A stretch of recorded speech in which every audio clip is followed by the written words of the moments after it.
Warning, the following podcast may cause you to question your belief in government, disregard authority, get arrested, be disowned, or deported. Welcome to another episode of the School of Anarchy podcast. Today is Friday, July 4th, 2014. I'm your host, Andy. And I'm Aaron. Before we get started, I just want to remind everyone to like us on Facebook and follow us on Twitter. And if you like the podcast, you can subscribe on iTunes, Stitcher, via YouTube, or our RSS feed. And if you have any suggestions about topics for the show or comments on our posts or the podcast, please send us an email or comment on our blog.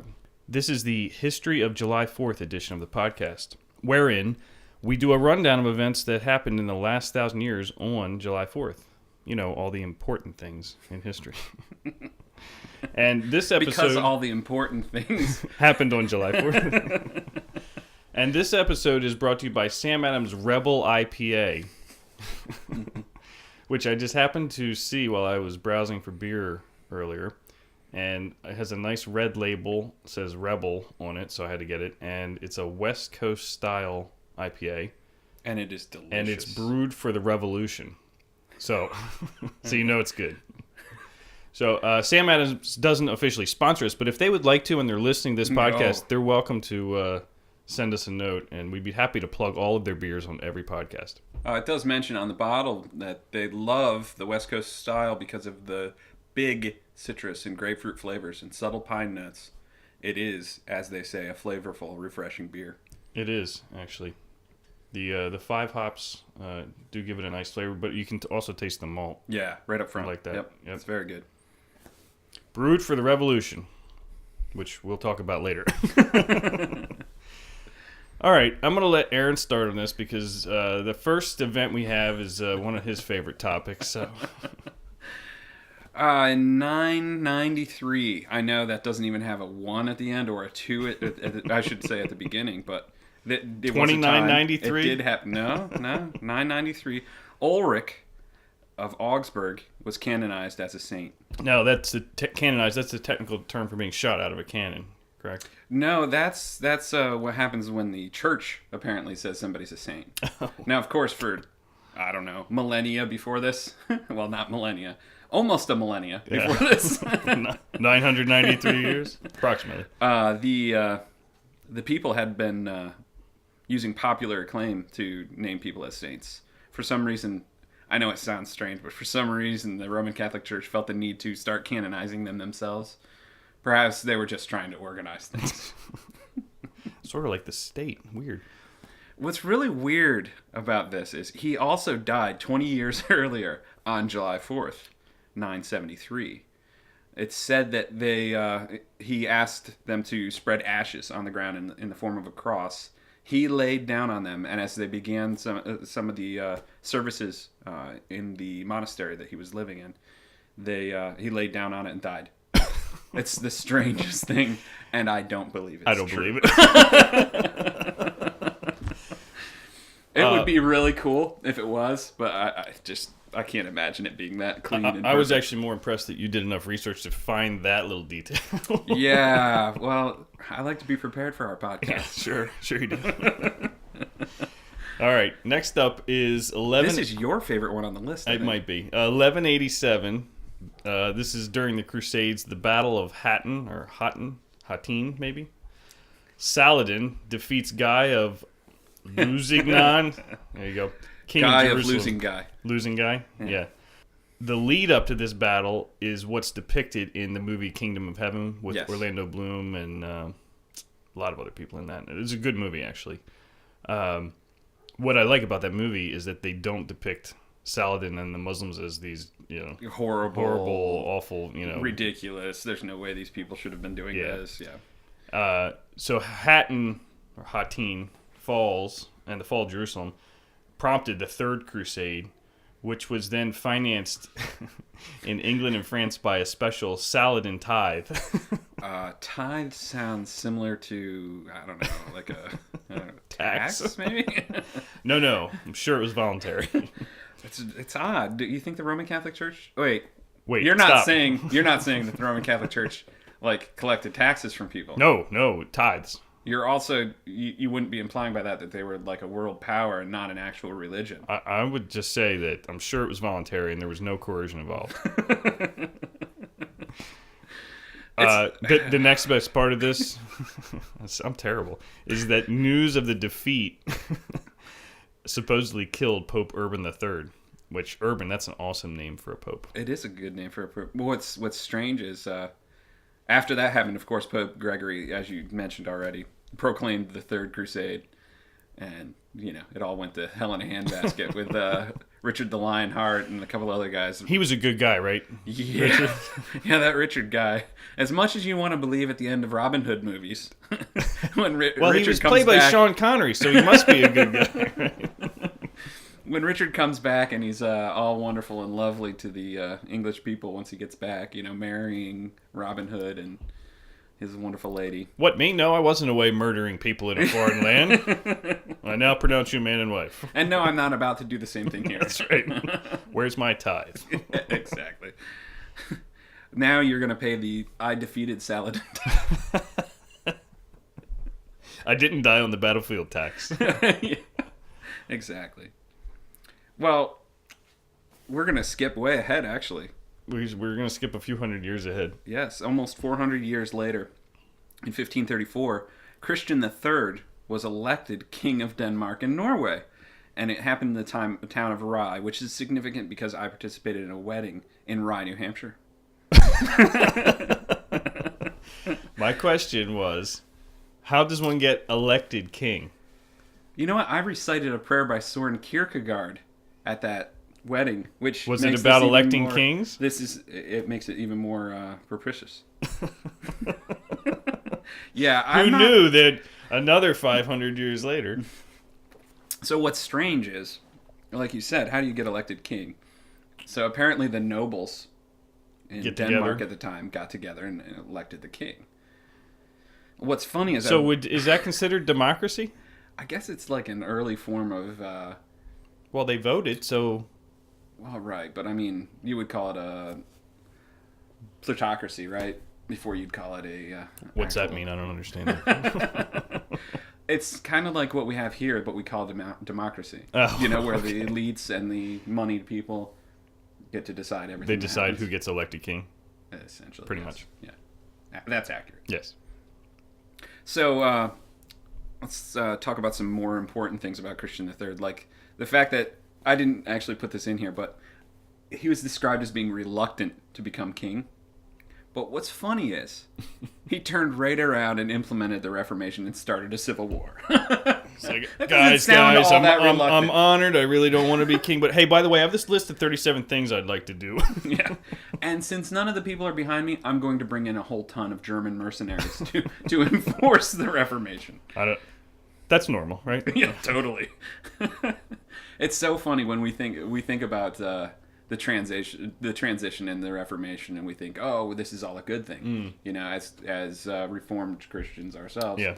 We think, oh, great, and then we read a little bit about how they went about this, and it's like, what is wrong with these people? We're reading one of the books for the kids about the history of the Reformation, and the way it was written, it was like celebrating all this stuff, and I'm like, what do you mean they took over the city and declared martial law? And these are the reform. I had to go back a couple pages. I'm like, make sure who they were talking about. Oh yeah. Oh, yeah. You don't agree? There's a large stack of lumber right over here. That's right. Disturbing. There's one other point that makes Christian III famous. And that's that in dying, he looked a hell of a lot like the living Andy. There's a picture in the show notes that you can take a look at. Compare it to Andy's pic on the website, and I think you'll agree that I might have to make this the uncanny, the picture for this podcast, because it's when you get old, this can be your profile pic on Facebook. I might have to make it my profile pic now. But it's also disturbing that it's remarkably similar to the Lenin's death picture. Yes, that's except true. The beard's longer. That's true, yeah. Wow. All right, let's move on. Let's move along from that. We don't need to talk about that anymore. How I look like a pope. No, he wasn't a pope. He was a king. I'm sorry. He was elected king. That's right. 1744. The Treaty of Lancaster, This is which is significant because I was in Lancaster last weekend. So were you.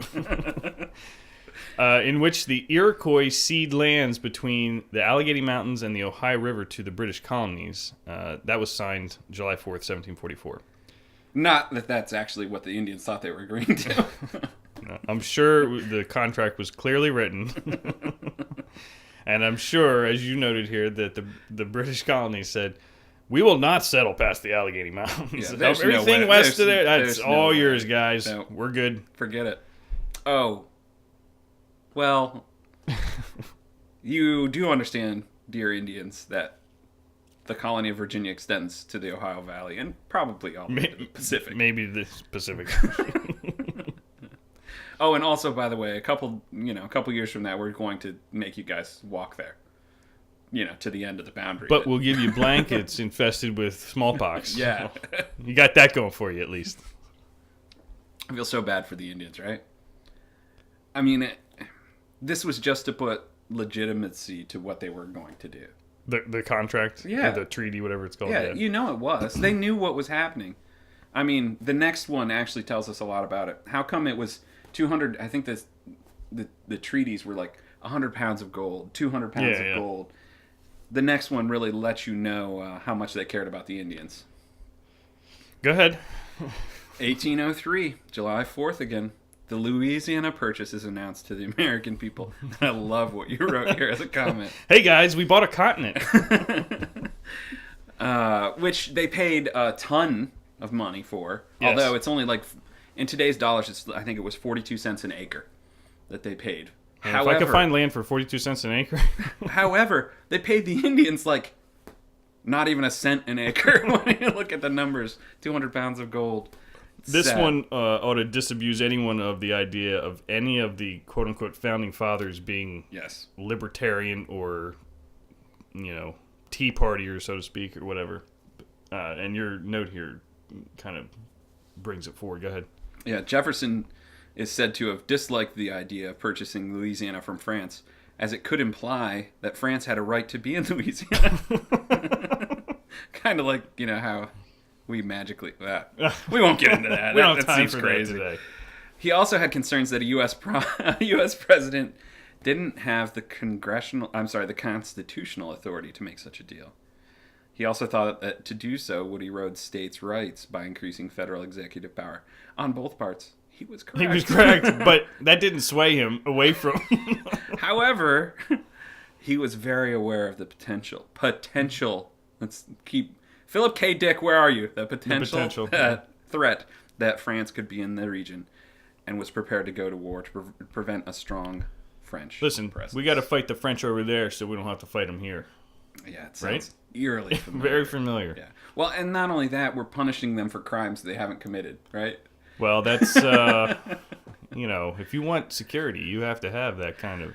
The French are fighting the British, like, in Africa, and in Canada. Europe, and in Canada, and they've got an uprising in Haiti, and we got to be sure, these French, they're really good guys. They can...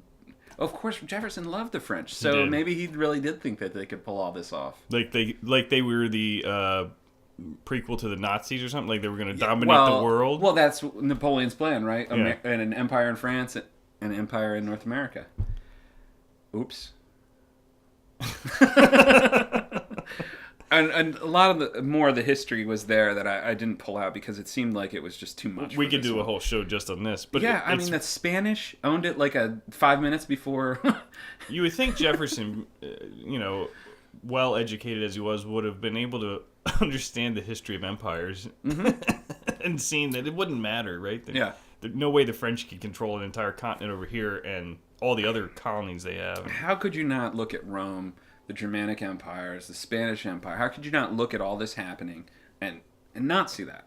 Yeah. Crazy. All right. What do we got here? 1817, July 4th. Construction in Rome, New York. Construction of the Erie Canal begins. And Erie is a great name for it because it's an eerie start to this whole time period from just about the beginning of the 1800s through the Civil War, and then obviously And after. continuing on. Oh, But Reconstruction was the apex, right? yeah, but DeWitt Clinton, governor of New York, and he's the one that was in power when this started, and he was a forerunner of the spoil system, which is basically, I'm in power and I'm going to give all the government jobs, the infrastructure, what did Lincoln call them? Internal improvements Yes. jobs to my cronies, right?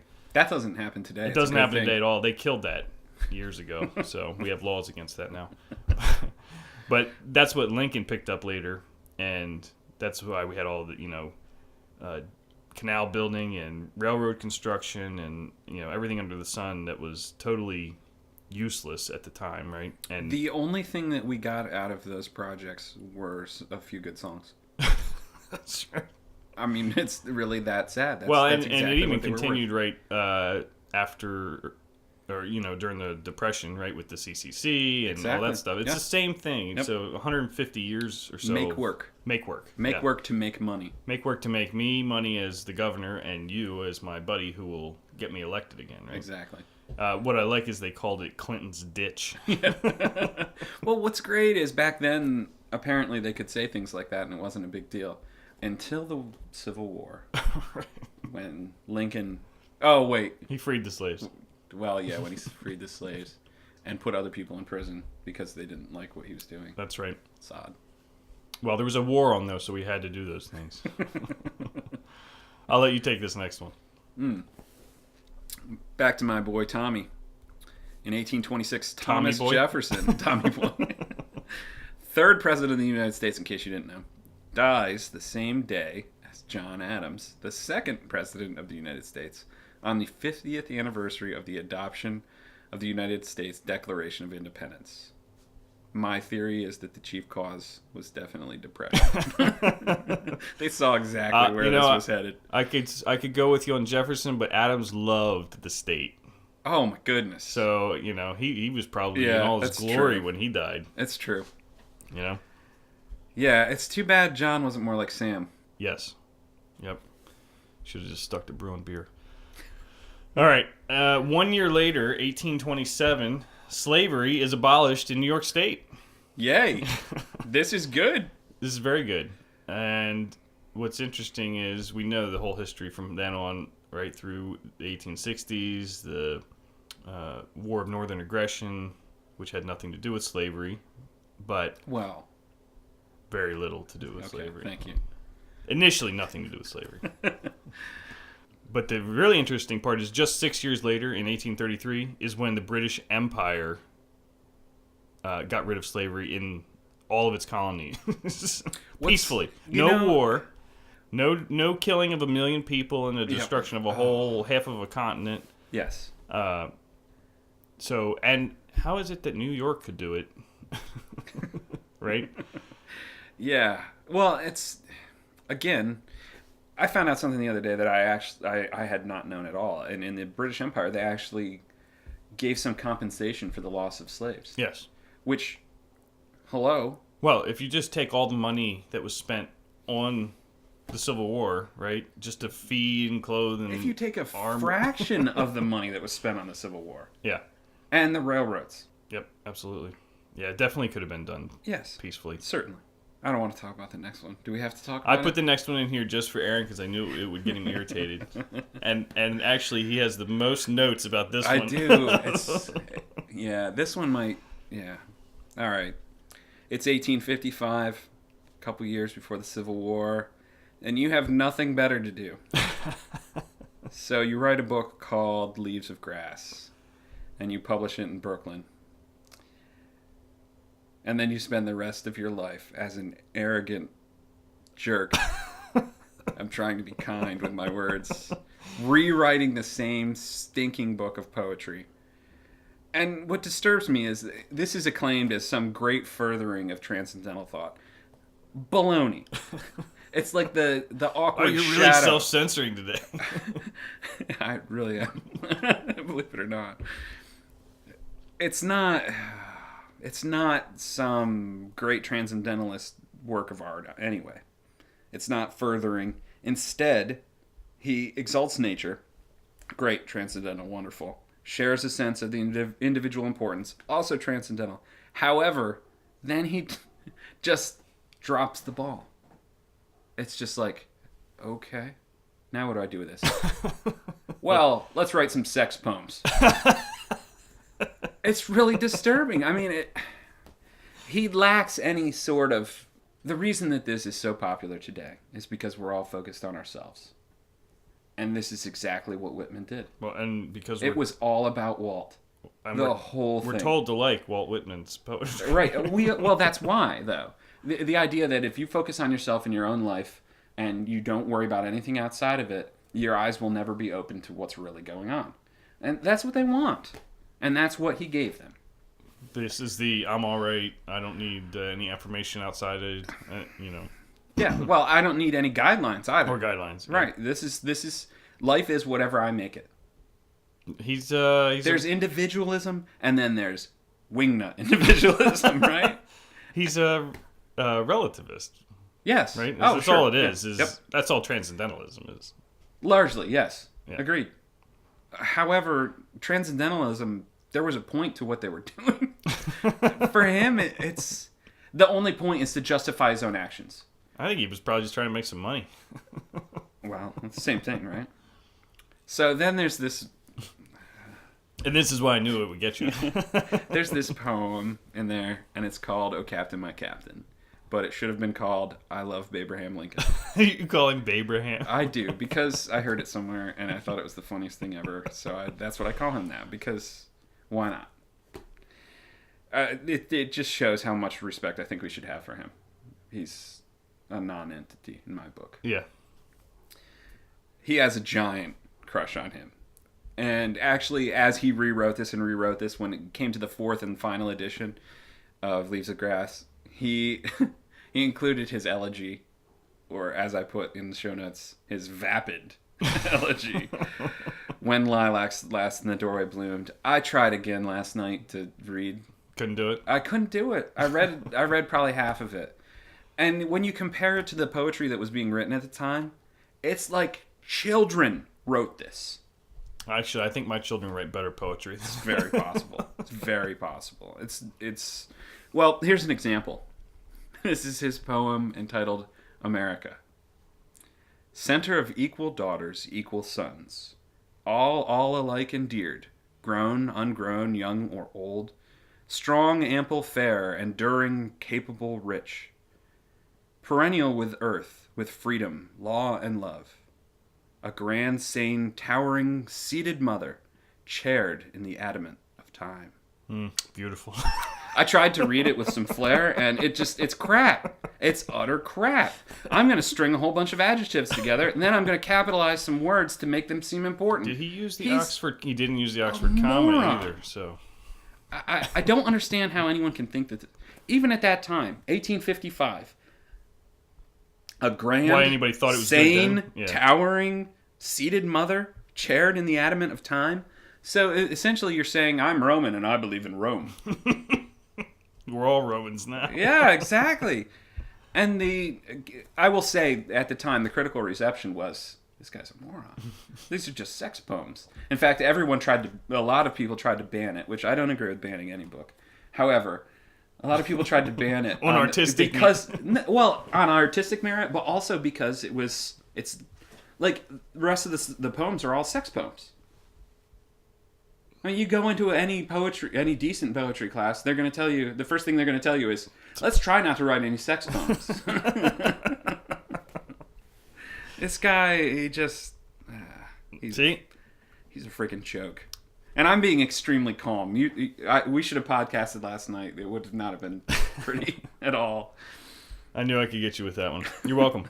Let's move along. 1892. This one was just funny, so I put it in. Western Samoa changes the international date line so that year it had 367 days with 2 occurrences of Monday, July 4th, because they love July 4th so much. I don't get it. Western Samoa, is that now American Samoa? Well, probably. We put our name on everything. Well, I'm just thinking that's probably why they picked July 4th to repeat. Oh, it's It's more America than It's America. more America than America. Let's leave that one as it is. Go ahead. Skip ahead here. 1914. 1914. Oh, this is one of my favorite topics. Funerals? Yeah, the funeral of this guy. Oh. It's very interesting that this guy started World War I, or someone else did, which we'll talk about in a moment. This was the date of the funeral, 1914, July 4th again.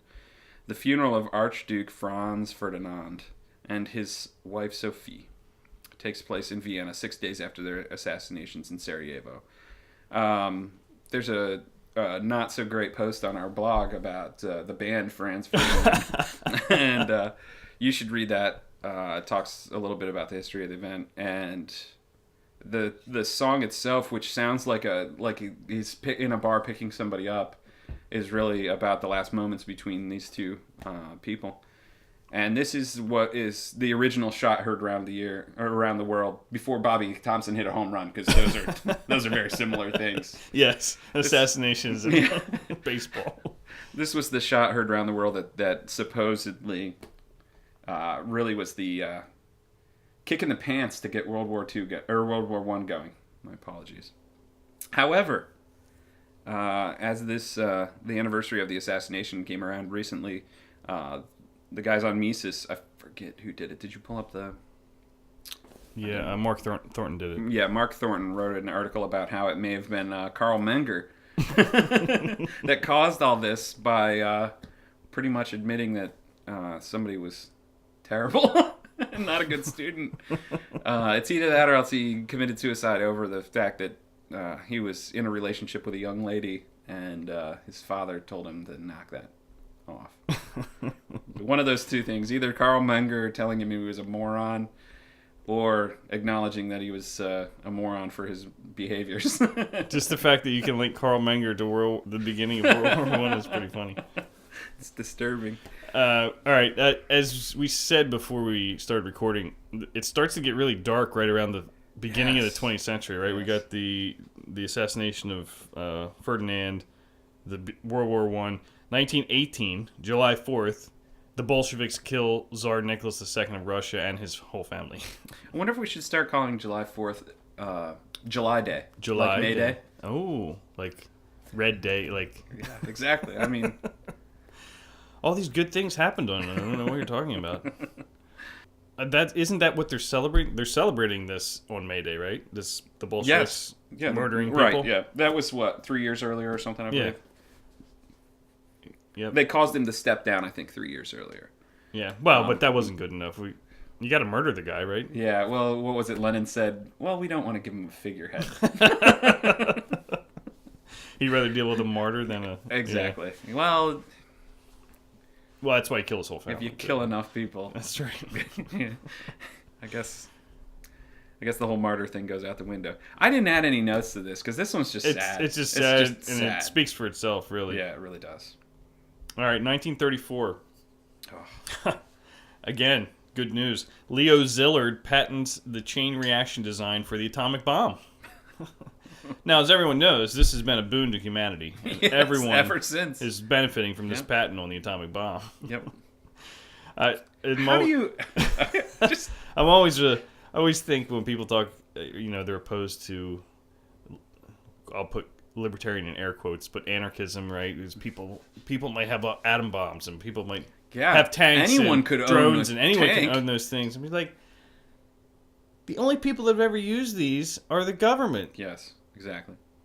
And I can't imagine anyone, in the absence of the state, needing an atomic bomb.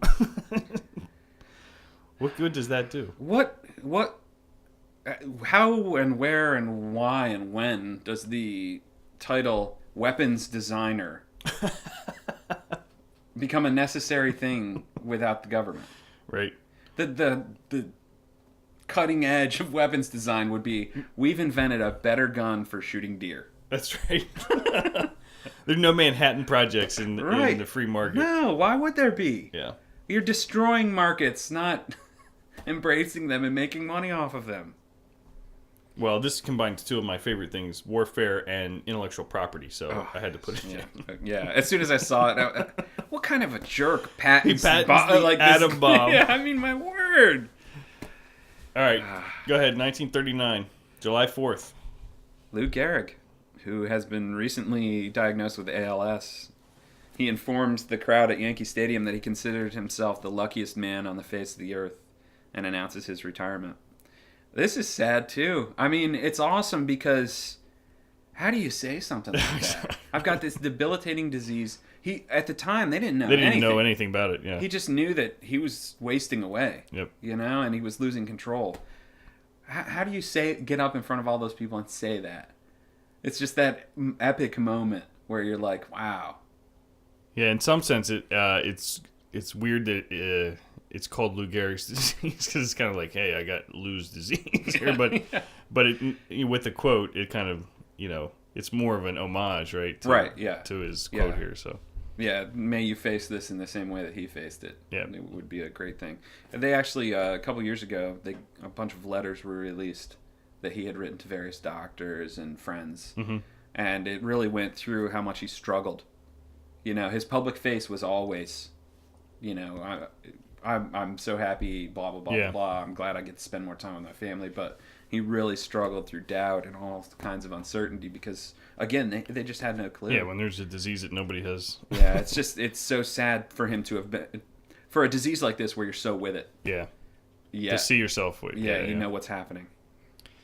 All right, 1946. If that wasn't depressing enough.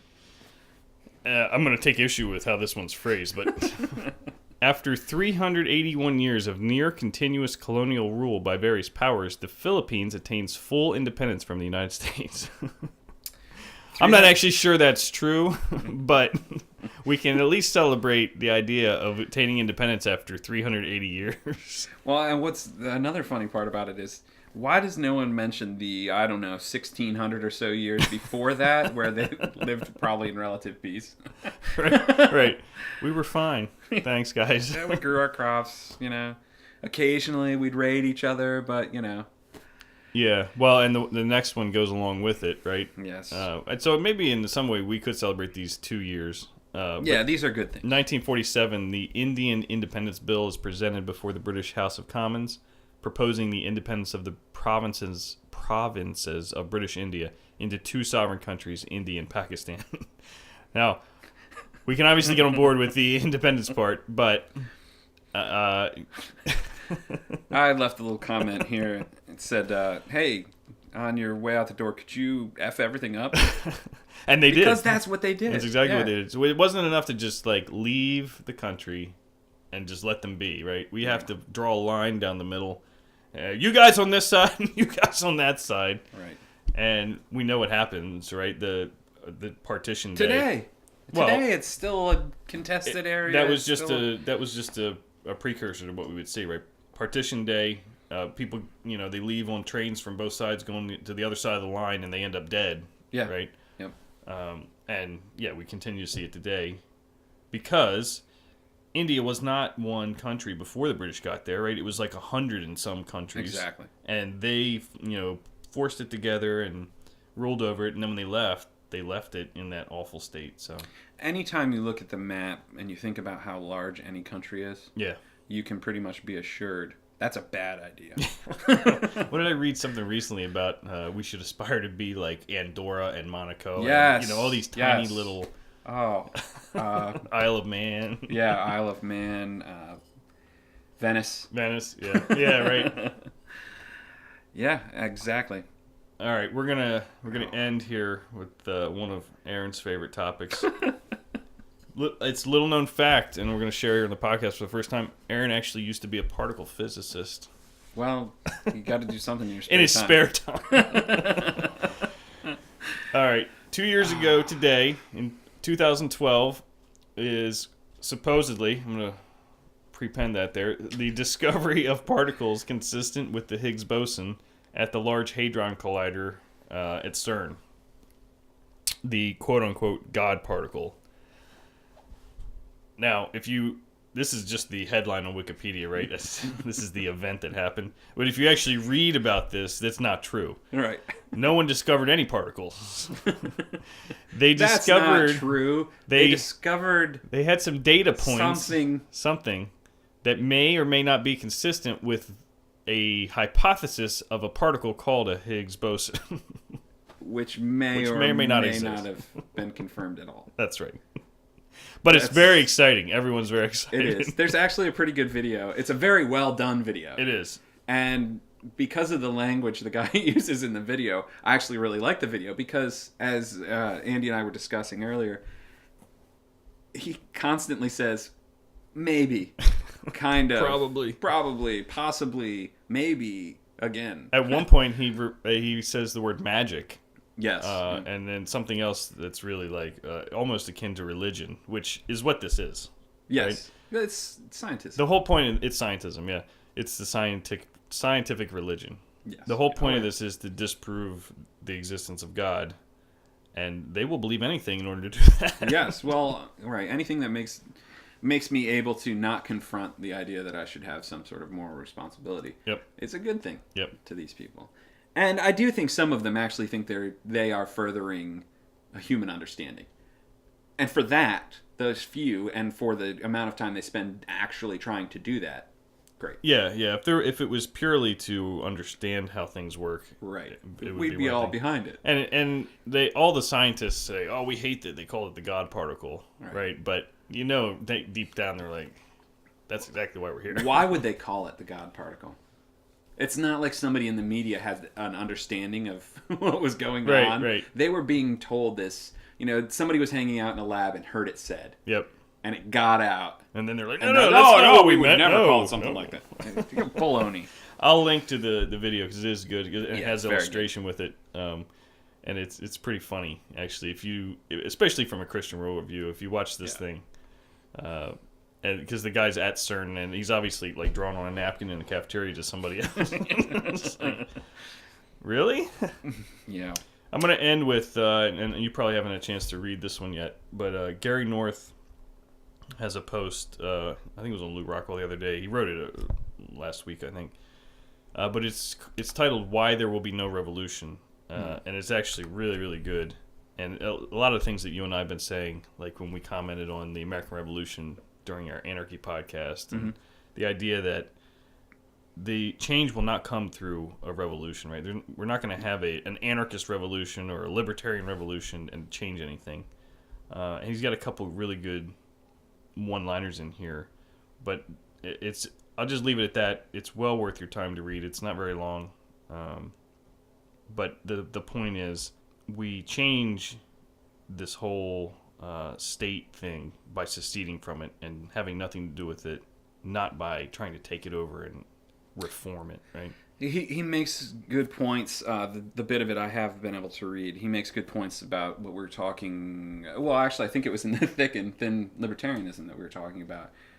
We made the point that some of this is revolution, or these people are revolutionaries as opposed to secessionists. Yeah.